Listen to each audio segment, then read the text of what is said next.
Salut à tous et merci de me retrouver pour une nouvelle édition de la Minute Quintet direction l'hippodrome de Vichy en compagnie des trotteurs ce mercredi 28 juin. Le Quintet Plus, ce sera la quatrième course de cette première réunion. Le prix du Bois du Bouc prévu à 18 h. On a affaire à des chevaux d'âge 5 à 10 ans, n'ayant pas gagné 235 000 € avec un recul de 25 mètres à partir de 125 000 €. Ils sont 3 à rendre la distance, ils sont que 13 au départ, ils sont pas beaucoup. 2950 mètres à parcourir, 25 mètres en plus pour les 3 plus riches. Voilà un lot qui est intéressant de par le fait qu'il y a les 5 ans au départ. C'est vrai que d'habitude on a des quintets pour vieux chevaux 6 à 10 ans ou 7 à 10 ans et là on a 5 à 10 ans, du coup on a pas mal de I. Les I, voilà, c'est les 5 ans en France et c'est vrai que ça rend cette course intéressante et c'est vrai que j'aime beaucoup leur candidature. À ces 5 ans, c'est toujours pareil. Quand les plus jeunes entrent en piste, moi j'ai tendance à les retenir très haut et j'ai pas dérogé à cette règle. Et voilà, on va rentrer dans le vif du sujet. J'ai retenu ce numéro 5, Imoko Giblo en tête de ma sélection. Alors Imoko Giblo, je l'adore ce cheval, il a vraiment fait des choses impressionnantes. Alors vous le voyez à sa musique, il n'est pas de tout repos, mais c'est un petit coup de poker de le retenir en tête.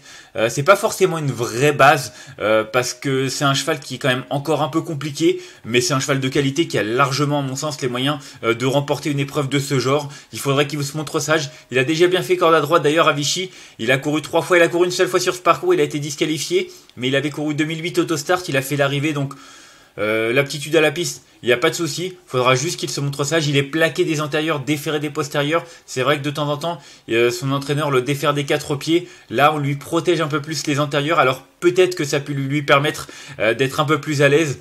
Quoi qu'il en soit, s'il se montre sage, pour moi, il ne devrait pas taper loin. Ensuite, en deuxième position, j'ai retenu le 11 Hold Up du Dijon. Ce sera pas une mince affaire de rendre la distance. D'autant qu'ils sont 10 au départ, contourner 10 éléments, c'est pas toujours facile, mais Hold Up du Dijon, c'est un super cheval. Il l'a prouvé à plusieurs reprises dernièrement. Il a terminé 3ème sur l'hippodrome de Segré, une piste en herbe. C'était une petite rentrée, il n'avait pas été revu depuis plusieurs semaines. C'est un cheval qui est déféré des 4 pieds cette fois-ci. La dernière fois, c'était pas le cas à Segré. Un concurrent qui tourne bien à droite, un cheval dur à l'effort, ça aussi c'est un avantage parce que ça peut rouler avec Imoko Giblo s'il prend la tête. Et c'est vrai que ce Hold Up de Dijon, il a l'avantage de pouvoir aussi bien attendre que de venir faire du train. Voilà, Anthony Barrier qui lui sera associé. D'habitude c'est Eric Raffin, il n'est pas du déplacement Eric Raffin. En tout cas Anthony Barrier, ça ne me dérange pas, loin de là. C'est un joker de luxe et pour moi ce Hold Up du Dijon, s'il fait sa course, il devrait réaliser une très grande performance. Ensuite, en troisième position, j'ai retenu le numéro 9 Arlequin pour rien vous cacher. J'ai retenu les 2 pensionnaires de Guillaume Muguet derrière. Le 9 Arlequin parce que je pense que David Beckert avait le choix entre Arlequin et Into the Mystic. C'est un cheval qui était chez Benoît Robin jusqu'à cet hiver. Il est arrivé dans les box de Guillaume Muguet, pardon, pas Richard Huguet, Guillaume Muguet. Et c'est vrai que ça se passe plutôt bien. Mis à part 2 disqualifications, il a remporté rapidement sa course pour son nouvel entraîneur. Là, ces derniers temps, c'était pas mal du tout. Il reste sur 2 4e places. Et puis ce qu'il aura pour lui, déjà, c'est l'engagement très intéressant au plafond du premier poteau, mais également le fait qu'il soit déféré des 4 pieds pour la première fois. Ça peut vraiment avoir une incidence positive. Du coup, voilà, je m'en méfie beaucoup. Je l'ai retenu en 3e position. À mon sens, c'est un cheval qu'il faut vraiment retenir très haut dans une sélection. Ensuite, en 4e position, comme je vous l'ai dit, j'ai retenu le 2e pensionnaire de Guillaume Huguet, Into the Mystic. Vous le voyez, il est irréprochable. C'est un cheval qui fait toutes ses courses. Cette année, il n'a jamais fini plus loin que 4e. Il n'a jamais affronté ces années, un peu comme les 5 ans. Il y en a qui ont affronté les 6 ans, mais les 5 ans n'ont jamais affronté les 7, 8, 9 ans, même s'ils sont pas beaucoup au départ. C'est une petite inconnue, mais quoi qu'il en soit, ce numéro 4, Into the Mystic, est déféré des 4 pieds dans cette configuration. Il n'a jamais déçu, je crois. Donc, un avantage, d'autant qu'il est confié à Mathieu Abrivard, un autre argument en sa faveur. Pour moi, c'est un des concurrents qui doit lutter pour une place. À la rigueur, c'est même peut-être une bonne base dans les 5 premiers.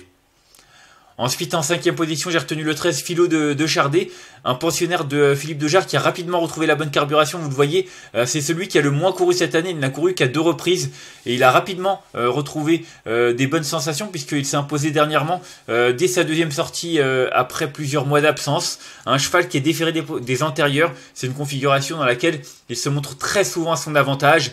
Alors, deux bémols, le fait qu'il rende la distance, ce sera pas facile, et puis le fait qu'il y ait les cadets, les 5 et les 6 ans, il y a aussi les 7 ans, mais c'est vrai que c'est surtout les 5 et les 6 ans qui me font peur pour lui dans cette course.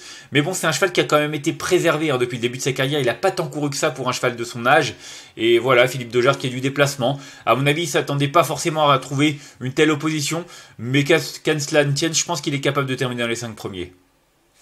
Ensuite, en 6e position, j'ai retenu le 3 Iron d'Espoir, un cheval qui est arrivé également chez Jérôme Huguet. Il n'y a pas si longtemps que cela, c'est un pensionnaire de Jean-Philippe Monclin qui a réalisé de belles choses sous la férule de son propriétaire, parce qu'il est aussi propriétaire du cheval, la famille Monclin. Quoi qu'il arrive, ces 2 dernières sorties sont très bonnes, c'était dans le sud de la France. Il est aussi bien sur la courte distance que sur la longue distance, il l'a prouvé à Marseille-Borelli lors de ses 2 dernières sorties. Voilà, à mon avis, le fait d'affronter ses aînés, ça va pas le déranger, il est déféré des 4 pieds, Laurent Lamazière qui lui sera associé, j'aime bien. Je pense que pour la victoire, il est barré, mais il a lutté avec Into the Mystic, il a d'ailleurs déjà réussi à le devancer lors de l'une de ces 2 dernières sorties. Du coup, pour moi, ça en fait une chance pour les places, tout simplement. Ensuite, en 7e position, j'ai retenu la Sentence de Thiard, un cheval qui a de la qualité également. Vous le voyez, il est pas toujours sage. J'ai pas l'impression qu'il ait une grosse marge de manœuvre. Pour ne rien vous cacher, c'est vrai que son entraîneur est assez confiant. C'est un cheval, lorsqu'il trotte, il fait l'arrivée tout simplement. Donc voilà, maintenant face à ses aînés et sur ce parcours, il faut voir. Mais avant le coup, s'il se montre à son affaire et appliqué, je pense qu'il peut terminer dans les 5 premiers. Et enfin, en 8e position, j'ai retenu Gédéon Derpet. Il revient bien. C'est un cheval régulier qui a pas de marge. Lui, pour le coup, c'est vrai que je dis souvent, certains chevaux n'ont pas de marge, mais vous le voyez à sa musique. Pour le coup, lui, ça va être plutôt en cas de défaillance. C'est un cheval qui est quand même capable de bien faire corde à droite. Il m'a plu, je crois que c'était l'avant-dernière fois du côté de Caen, où il terminait 5e. Il n'a pas eu un parcours évident, et malgré tout, il a réussi à conserver la 5e place après un parcours le Novant. Donc voilà, je pense que si ça se passe pas trop mal et qu'il peut être un peu préservé, il peut pourquoi pas accrocher une 4-5e place, mais avant le coup, mieux, ça va être très compliqué. Et en cas de nos partants, j'ai retenu le numéro 2, Odrigo Ever, un cheval qui sera plaqué des 4 pieds cette fois-ci. Il a quelques références à faire valoir, notamment en première partie de saison. Maintenant, c'est un cheval qui a pas l'air non plus d'avoir beaucoup de marge. Je me répète, je le sais, mais c'est surtout qu'il y a de l'opposition entre les 5 ans et quelques 6 ans de qualité. Lui, pour le coup, je pense qu'il est barré un petit peu comme d'autres, mais voilà, si ça se passe bien, c'est peut-être un cheval qui est capable de surprendre à belle cote. On va faire un petit récapitulatif de ma sélection avec le 5 Imoko Giblo que j'ai retenu en tête devant le 11 Hold Up du Dijon, le 9 Harlequin, le 4 Into the Mystic, le 13 Filou de Chardet, le numéro 3 Iron d'Espoir, l'As Intense de Thiard, et puis le numéro 6 Gédéon Derpet, en cas de nos partants le numéro 2 Odrigo Forever, ce qui nous donne un chiffre, le 5, le 11, le 9, le 4, le 13, le 3, l'As et le 6. Et en cas de non partant, le numéro 2 en conseil de jeu. Je vous l'ai dit, Imoko Giblo, ce sera un peu tout ou rien. Alors ceux qui veulent pas prendre de risque, pour moi, il y a 3 autres bonnes bases dans les 4 premiers. C'est le numéro 11, Hold Up du Dijon, qui fait le déplacement, qui est déféré des 4 pieds. Pour moi, malgré le rendement de distance, il est capable de lutter pour la victoire. Et puis les 2 pensionnaires de Guillaume Huguet, le 9 et le 4, tous 2 déférés, tous 2 réguliers. Pour moi, c'est également 2 bonnes bases. Alors c'est sûr que si le 5 Imoko Giblo il fait sa valeur, il peut gagner, même s'il faudra que ça se passe bien. Mais pour le coup, en conseil de jeu, pour des bases un peu plus sûres, 11, 9 et 4, ça me semble un peu plus recommandable. On va faire un petit tour également du côté du quintet de ce lundi, du côté de Lyon, avec les 3 favoris qui ont fait l'arrivée dans les 3 premières places dans l'ordre des cotes. C'est impressionnant. Le 8 Népalais devant le 2 Anonymous et le 15 Siam Sabat derrière. C'était un peu plus difficile avec le 11 Benny Quillard. Le 8 Agoureil est 5e. En tout cas, c'est très rare dans un handicap d'avoir les 3 premiers favoris aux 3 premières places dans l'ordre. Pour le coup, voilà, du coup, nos 2 rubriques qui vous donnent tiercé écarté, mais également le quintet, puis tiercé écarté ordre pour Top Prono, un quintet ordre qui rapporte plus de 460 € avec les bonus. Donc voilà, et puis quelques trios qui vous ont été indiqués.